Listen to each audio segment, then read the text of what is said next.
Washington Pod presents EARL Nightingale. The stories of people achieving unusual success despite all manner of handicaps never fail to capture our attention.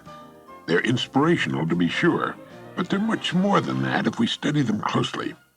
The boy whose legs were terribly burned and who was told he'd be lucky to ever walk again becomes a champion track star. The woman, blind and deaf from birth, becomes one of the most inspirational figures of the century. And the poor children, who rise to fame and fortune, have nearly become commonplace.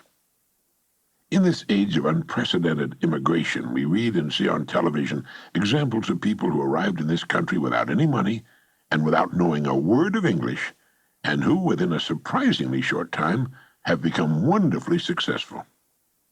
In fact, the typical Korean family that has emigrated to the United States during the past 20 years has a higher average income than the average American family that was born and went to school here. Now, how does that happen?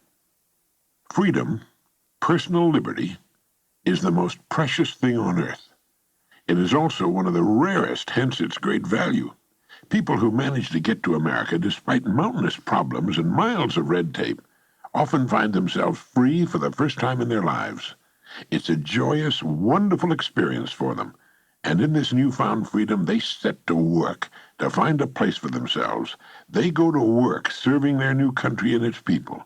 Time means nothing to them, but being free to pursue their own ends in the richest, freest country on the planet is everything.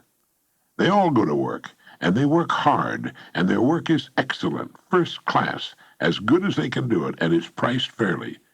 You don't see them marching, demanding higher pay or shorter hours. All they want is the opportunity, and once that's theirs, they make the most of it. In New York City, a Korean family managed to buy a small convenience grocery store in Midtown Manhattan. The first thing they did was clean it. It sparkled with cleanliness. Then they stocked it with everything they felt the people in their area wanted in the way of things you find in a grocery store. They were open early in the morning. They stayed open late at night. They never failed to smile and give a friendly greeting to their customers. Naturally, they became wonderfully successful. They were open 7 days a week. One day, customers coming to the store found it closed, and on the door was a sign giving the reason why. It read, "We've gone to Yale University to watch our son graduate." That's an American story.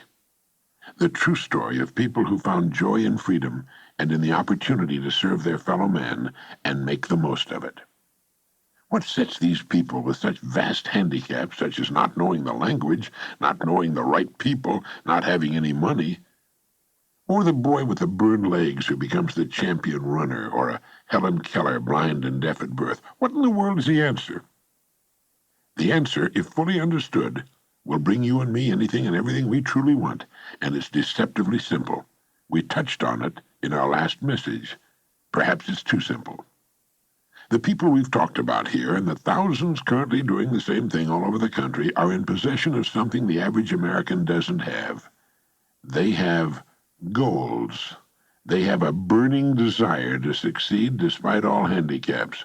They know exactly what they want. They think about it every day of their lives.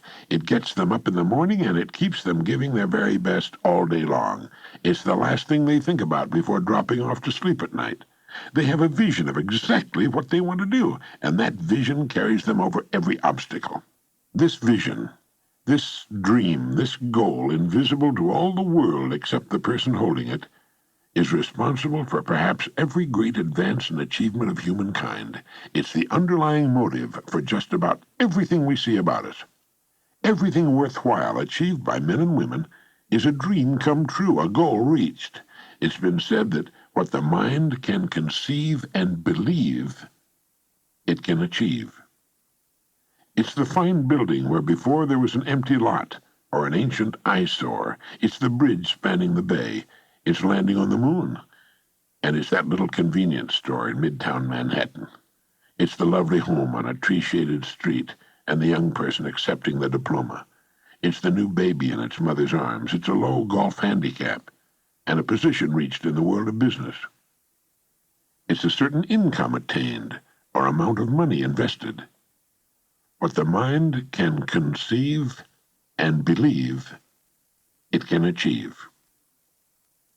We become what we think about. And when we're possessed by an exciting goal, we reach it. That's why it's been said, be choosy, therefore, what you set your heart upon, for if you want it strongly enough, you'll get it. Amen to that.